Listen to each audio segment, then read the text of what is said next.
ওদের ইশারায় ইশারায় ভালোবাসার নিবেদনটা দেখতে আমার বেশ দারুণ লাগছে। বাকি সবাই যার যার মতো কথা বলছে, নাস্তা করছে, আর আমি ফেসবুকিং করছি।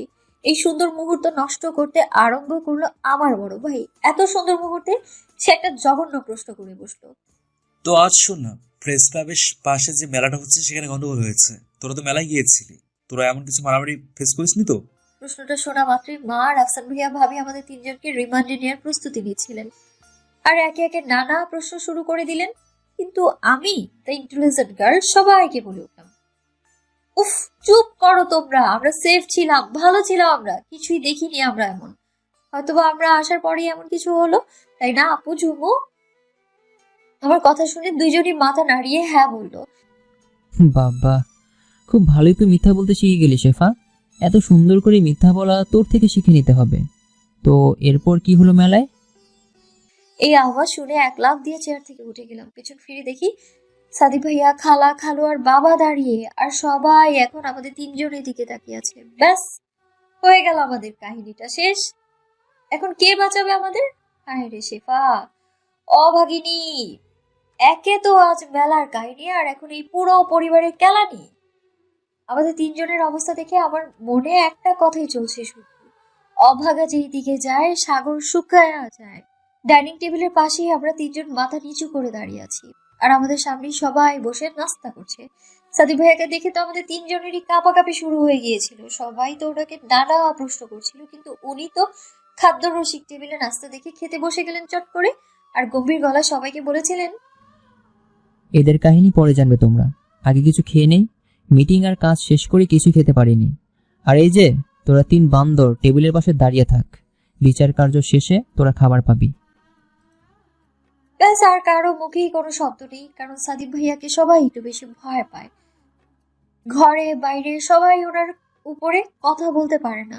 যা রাগী লোক একটা, দেশের বড় পলিটিশিয়ান, সাথে বড় বিজনেসম্যান। আগে জাস্ট পলিটিশিয়ান ছিলেন, পরে আবার খালুর বিজনেসের সাথে নিজের আরো 3টা কোম্পানি খুলে নিলেন। সে দেখতে অসম্ভব সুন্দর হলেও মনটা তার ভীষণ বাজে, আর এত বদমেজাজি যে ওনার নিজের মা বাবা ওনাকে একটা কথা 2বার বলেন না। একটু পরেই বিচার কার্য আরম্ভ হবে, মনে হচ্ছে আমরা কোনো আসামি। অবশ্য আজ যা করলাম তা আসলে বিরাট অপরাধ ছিল, কিন্তু আমরাই বা জানতাম নাকি ওরকম বাজে একটা পরিস্থিতিতে পড়তে হবে। সাদিক ভাইয়া না আসলে আসলেই আজকে কি হতো আল্লাহ জানে। এতক্ষণ চুপ থাকা আমার দ্বারা অসম্ভব, তাই আমি পাশে ঝুমুকে ফিসফিসিয়ে বলতে লাগলাম, ভাই রে ভাই, তোর ভাই এটা এমন কেন রে ভাই? মেলাতে যা হয়েছিল সেটাতে আমাদের কি দোষ? মানলাম আমরা ওনার কথা শুনি নাই, তাই বলে এইভাবে ফ্যামিলির সামনে অপমান? ধুর মিয়া, আমার নিজের অসহ্য লাগছে। নিজের ভালোবাসার মানুষের সামনে অপমানিত হতে হবে ভাবা যায় এগুলো? আমার ভাই তো ভাই না, একটা রাক্ষস। হুম, এই প্রথম একটা ভালো কথা বললি। তোর ভাইয়ার বউ কে হবে আল্লাহ জানে। আল্লাহ যেন ওনার বউকে এতগুলো ধৈর্য দেয়। কথাগুলো বলেই আমি আর জুমু মিট মিট করে হাসতে লাগলাম। নাস্তা খাওয়া শেষে বিচার কার্য অনুষ্ঠিত হতে চলল লিভিং রুমে। এখন আমরা তিনজন দাঁড়িয়ে আছি, বাকি সবাই সোফায় বসে আছে। আর সাদিক ভাইয়া একটা লাঠি নিয়ে আমাদের সামনে দাঁড়িয়ে আমার দিকে রাগী ভাবে তাকিয়ে আছেন। কি রে, কিছু কি বলবি? মেয়েগুলোকে এভাবে দাঁড় করিয়ে রাখার কোনো মানে হয় না। হ্যাঁ ভাই, জলদি বলো কি করেছে এরা। আর ভাল লাগছে না এই তামাশা। বারবার মেলায় যেতে নিষেধ করার পরেও এই তিনজন আমার কথা না শুনে মেলায় গিয়েছিল। আর সবাই তো জানোই আজকে মেলায় কত বড় একটা কাণ্ড ঘটেছে।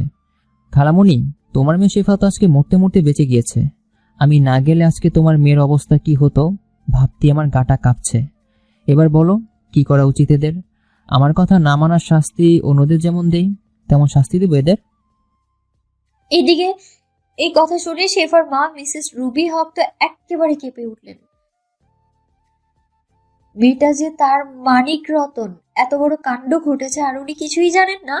আর যদি তার মেয়ের কিছু হতো, কি নিয়ে বাঁচতো সে? মনে এক ভয়ঙ্কর কথা নাড়া দিয়ে উঠলো ওনার। মেয়ে যেন এই ভুল আর দ্বিতীয়বার না করে, তাই উনি সোফা থেকে উঠে ঠাস করে একটা চড় লাগিয়ে দিলেন আমায়। আর আমি গিয়ে পড়লাম ইতির উপরে। এভাবে সবার সামনে মাঝে মারবে সেটা আমি কখনোই ভাবিনি। ব্যথা চেয়ে বেশি লজ্জা পেয়েছি আমি, আর সাথে অপমানের ভাবটাও গায়ে নাড়া দিয়ে উঠলো আমার। আর সেই অপমানিত হওয়াটা চোখের পানি হয়ে প্রবাহিত হচ্ছে। গালে হাত রেখে সাদিক ভাইয়াকে বলতে লাগলাম, ভাল লাগছে আপনার এখন? আমাকে মার খাইয়ে শান্তি হয়েছেন আপনি?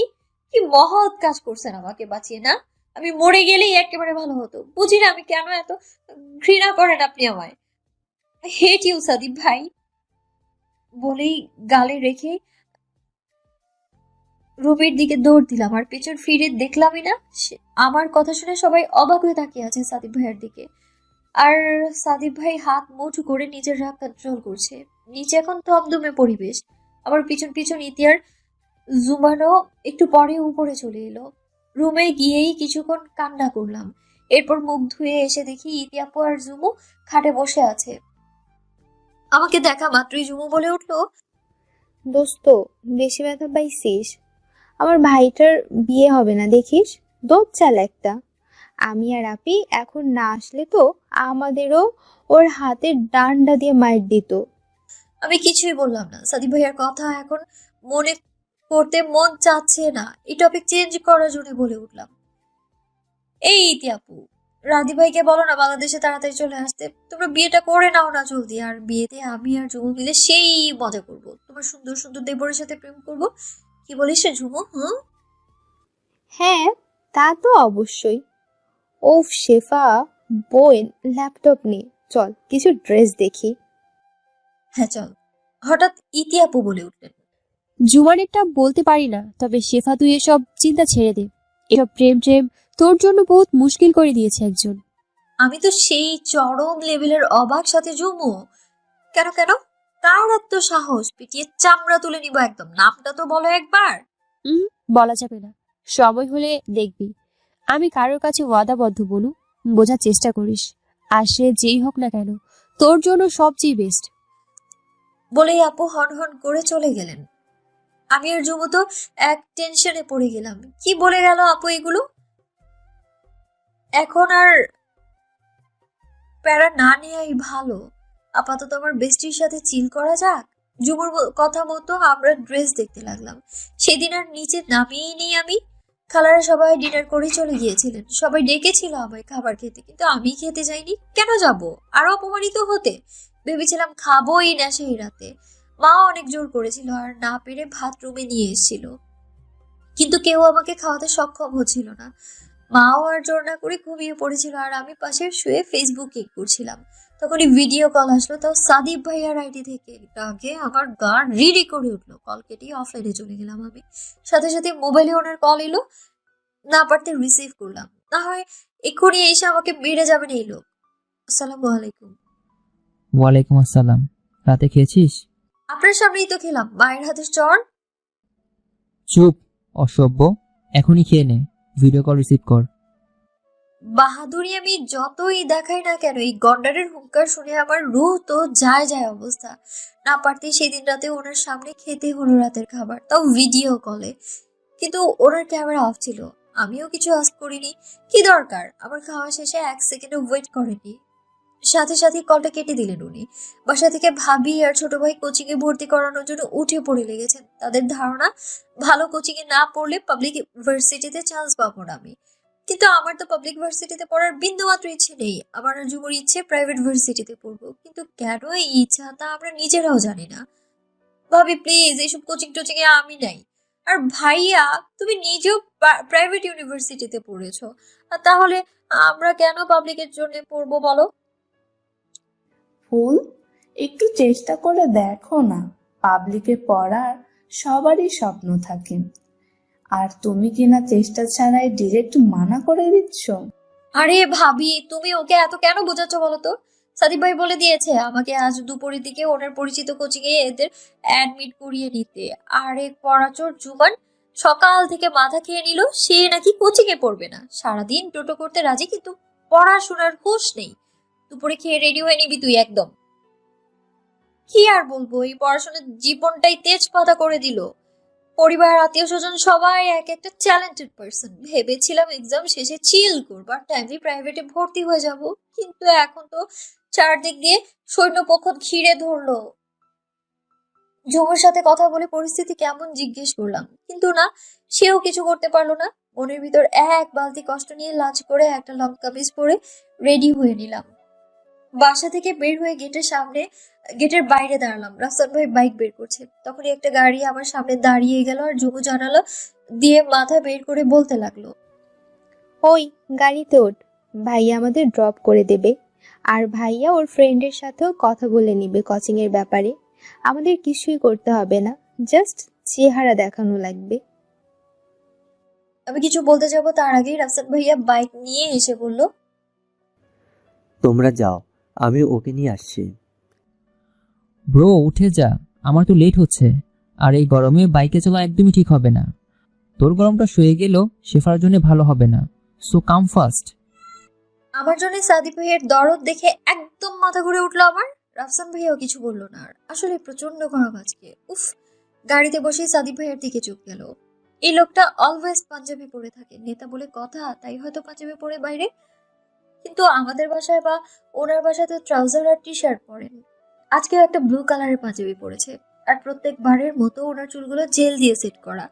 উনি খুবই অ্যাট্রাকটিভ একটা মানুষ, যে কেউ 1 সেকেন্ডের মধ্যে ওনার প্রেমে পড়তে বাধ্য। কিন্তু যেই ওনার নির্দয় মনের কথা জানবে তখনই দিবে একটা ভোঁদড়। কথাগুলো ভাবতেই লুকিং গ্লাসের দিকে তাকালাম, আর ওনার সেই সবুজ চোখগুলোর চোখাচোখি হয়ে গেল। ইস, কি লজ্জা! সাদিক ভাইয়াকে আমি যতই ঘৃণা করি না কেন, ওনার সবুজ চোখগুলো দেখলে ওনার উপর কেন জানি একটু মায়া হয় আমার। কোচিং এ পৌঁছে সরাসরি চলে গেলাম আমরা অফিস রুমে। সাদিক ভাইয়াকে দেখা মাত্রই কোচিং এর সবাই সালাম দিতে লাগলো, হ্যান্ডশেক করতে লাগলো, কেউ কেউ তো সেলফি তুলতে লাগলো। বাহ বাহ, উনি তো বেশ ভালোই ফেমাস। অবশ্য হবে নাও বা কেন, দেশের সবচেয়ে গণ্যমান্য নেতার সাথে ব্যবসায়ী উনি। ওনার সাথে তামাশা শেষ করে ওনার ফ্রেন্ডের সাথে আলাপ করে ঝুমু আর আমাকে অ্যাডমিট করিয়ে দিলেন। আর আজকে থেকেই নাকি ক্লাস স্টার্ট হবে। ব্যাগ বই কিছুই তো আনলাম না মোবাইল ছাড়া, কিন্তু তাও ওরিয়েন্টেশন ক্লাসে অ্যাটেন্ড করতেই হবে। ঝুমুকে ভাইয়া এক সাইডে নিয়ে গেল, হয়তো কোনো ইম্পর্টেন্ট কথা বলবে। তখনই পেছন থেকে সাদিক ভাইয়ার হঠাৎ কথা বলাতে আমি টাসকে খেয়ে গেলাম। এই কোচিংয়ে ওড়াউড়ি করার কোনো চান্সই নেই। আর এখানের স্যার, স্টাফ আর ম্যানেজার সবাই তোর এক্সট্রা কেয়ার নেবেন। অ্যান্ড মোস্ট ইম্পর্ট্যান্ট, যদি শুনেছি কোনো ছেলে ফ্রেন্ড বা ক্লাসমেটের সাথে কথা বলা হয়েছে বা কেউ তোর সাথে কথা বলতে এসছে, এর অবস্থা খুব খারাপ হবে। ঝুমুর সাথে সাথে থাকবি, আর বেশি পাকামি একদমই করবি না। কোচিং শেষ করে গাড়ি পাঠাবো, ঝুমুর সাথে চলে যাবি। রাফসানের কষ্ট করা লাগবে না আর। ঝুমুর কাছে যা, আমি বেরোচ্ছি। আল্লাহ হাফেজ। বলেই আমার মাথায় হাত বুলিয়ে চলে গেলেন সাদিক ভাইয়া। আর আমার মুখটা হা হয়ে গেল, কিছু বলার সুযোগই দিল না, এমনি লেকচার দিয়ে চলে গেল। আসছে একটা কাবিল। আমি সব ছেলের সাথে কথা বলবো, ওনার কি যত সব, নিজের বোনরে কিছু বলে নাই আর আমাকে এত বড় লেকচার দিয়ে গেল। আরে কত কেয়ার আমার জন্য। কেয়ার না, সবই আমাকে মাইট দেওয়ার ধান্দা, বুঝি আমি এইগুলা। কোচিং এ আসা যাওয়াটা যুবর সাথেই করতে হয়, তাছাড়া ওর বাসা তো আমার বাসা থেকে 5 মিনিটের পথ। আবার নামিয়ে দিয়ে এরপর যুবো ওদের বাসায় চলে যায়। এভাবেই যাচ্ছে দিনকাল পড়ালেখার মাঝে। কোচিং এর সবাই আমাদের একটু বেশি কেয়ার করে। আর কোচিং এর পরিচালক আদনান ভাই, যিনি সাদিক ভাইয়ের ফ্রেন্ড, উনি তো প্রত্যেক ক্লাস শেষে এসে এসে জিজ্ঞেস করবে, ছোট আপু আর ঝুমান, তোমরা পড়া বুঝতে পারছো তো? না বুঝতে পারলে অবশ্যই আমাকে জানাবে, আর কোনো সমস্যা হলে আমাকেই বলবে, ঠিক আছে? আমি আর যুব বেচারি কি করব আর? ওনার কথার উত্তরে দাঁত কেলিয়ে একটা হাসি দিই, আর উনি মাথা নাড়িয়ে চলে যান। আদনান ভাইয়ের এই ব্যাপারটা সত্যিই অদ্ভুত লাগে, কারণ এতগুলো স্টুডেন্টদের মাঝে উনি আমাদের দুজন থেকে পার্সোনালি জিজ্ঞেস করে কথাগুলো, আর বাকি স্টুডেন্টদের থেকে শুধু একবারই জিজ্ঞেস করবে, তাও সব ক্লাস শেষে। অনেকেই এই নিয়ে কানাঘুষা করে আমরা নাকি সাদিক ভাইয়ার পাওয়ারের জন্য কোচিং এ এত কেয়ার পাই। কথাটা শুনলে মাথা খারাপ হলেও এটাই সত্যি কথা। আসলেই তো ওনারা সাদিক ভাইকে চেনে বেধাই আমাদের এত যত্ন নেন। যদিও অন্যদের এইসব কথা একদম সত্যি, কিন্তু তাও এই কথা শুনতে মোটেও ভালো লাগে না আমার। কোচিং এর সবাই একজোট আর আমি যুবু অন্যজোট। যাক, সমস্যা নেই, আমি আর যুবু দুজন মিলেই একাই 100, ও না, একাই 200। আমরা নিজেদের মতোই থাকি কোচিং এ, কে কি বললো ওইসব শুনে মন খারাপ করার কোনো মানেই হয় না। সকাল থেকে আজ প্রচন্ড বৃষ্টি হচ্ছে, একটু আগে থেকেই ঝোড়ো হাওয়া শুরু হলো। আজ মনে হয় আর কোচিং এ যাওয়া হবে না।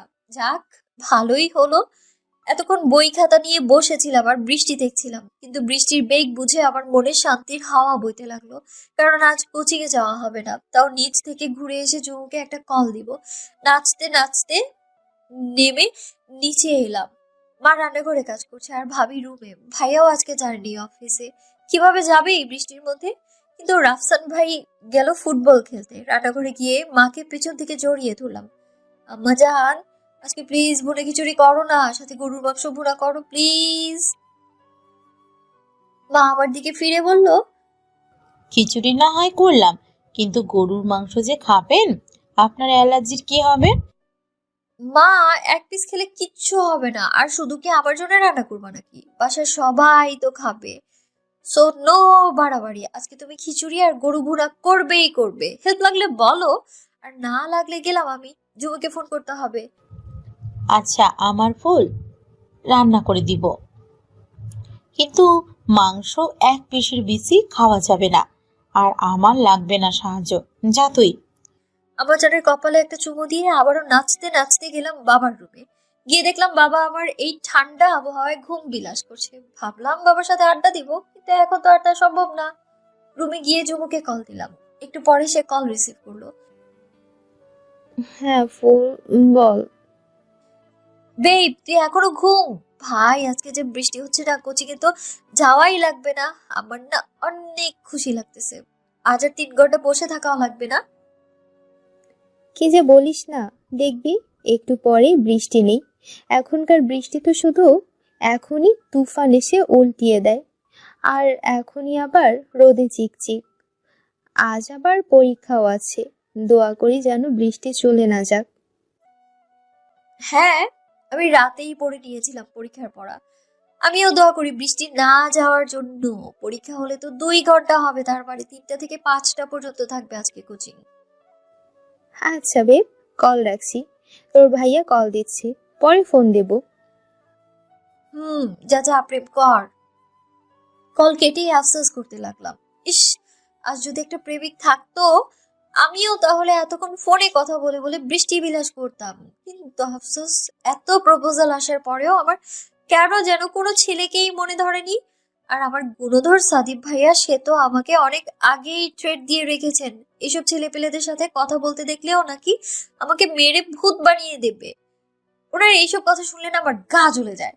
একে তো নিজে এক পাথর, প্রেম ভালোবাসা বুঝে না, তাই তো আমাকে নিজের মতো পাথর বানাতে চাচ্ছে। অবশ্য প্রেম করার কোনো মন মানসিকতাও নেই আমার, কারণ সাদিপ ভাইয়ার এক কাণ্ড দেখে আমার আক্কেল হয়েছে। এই গল্প অন্য একদিন বলবো। আর প্রেম যারা করে, ওদের অবস্থা মাঝে মাঝে এমন করুণ হয়, কান্নাকাটি করে একেবারে অবস্থার 12টা বাজিয়ে ফেলে। এত কান্নাকাটি করার চেয়ে প্রেম না করাই ভালো। আল্লাহ জানেন আমার কপালে কি আছে। দুপুরে 1টার দিকে রোদ উঠে চকচক অবস্থা। এসবের কোনো মানে হয়? কোথায় ভাবলাম আজকে দুপুরে একটা জোরে সোরে ঘুম দিব, আর এখন কি থেকে কি হয়ে গেল দূর। একরাশ কষ্ট নিয়ে নামাজ পড়ে নিলাম। নামাজ শেষে একেবারে নিচে চলে গেলাম। ভাবি, ভাইয়া, মা, বাবা সবাই লিভিং রুমে বসে আছে। আমাকে দেখা মাত্রই ভাবি বলে উঠলেন, ফুল, আজ কি কোচিং এ যাবে? ভেবেছিলাম যাবো না কোচিং এ, কিন্তু এখন দেখো বাইরে কত রোদ, একদম রোদে ফকফকা হয়ে গেছে। ভাল লাগে এসব, বলো তো ভাবি? আর আজকে পরীক্ষাও আছে, তাই যেতে হবে অবশ্যই। আচ্ছা, তবে খেয়ে নাও এক্ষুনি। তুমি তো আবার লাঞ্চ করে একটু ঘুমাও। আমার সাথে একেবারে সবাই একসাথে লাঞ্চ করে নিল। লাঞ্চ করি রুমে গিয়ে চিত হয়ে শুয়ে পড়লাম। উফ, একটু মন যাচ্ছে না কোচিং এ যেতে। ঘুম থেকে উঠে দেখলাম ঘড়িতে এখন 2টা 10। হায় আল্লাহ, আজকে কোচিং এ যেতে লেট হয়ে যাবে। তাড়াহুড়ো করে রেডি হওয়া শুরু করলাম। এর 5 মিনিট পরেই দরজায় কেউ নক করলো, আর আমি কাপড় পরতে পরতে দরজাটা খুলে দিলাম, কারণ আমি জানি এখন আমার জুমো জানিয়ে আসবে। আমাকে দেখে জুমো এক প্রকার চিল্লিয়ে বলতে লাগলো, এখনো কাপড় নিয়ে টানাটানি করছিস? আজ এক্সাম দিতে খুব ভালোই লেট হবে। কথাটা বলেই জুমো আমার ব্যাগ গোছাতে লাগলো, আর আমি চটপট কোনো মতে কামিজ পরে ওনাটা জড়িয়ে নিয়ে চুলগুলো একটা খোপা করে নিলাম। কোচিংয়ে পৌঁছাতে 10 মিনিট লেট হয়ে গেল। কোচিংয়ে গিয়েই তাড়াতাড়ি লিখে শুরু করে দিলাম লেখার মাঝেই জানালা দিয়ে খেয়াল করলাম বিদ্যুৎ চমকাচ্ছে। তার মানে আবার বৃষ্টি আসবে। ইয়াহু!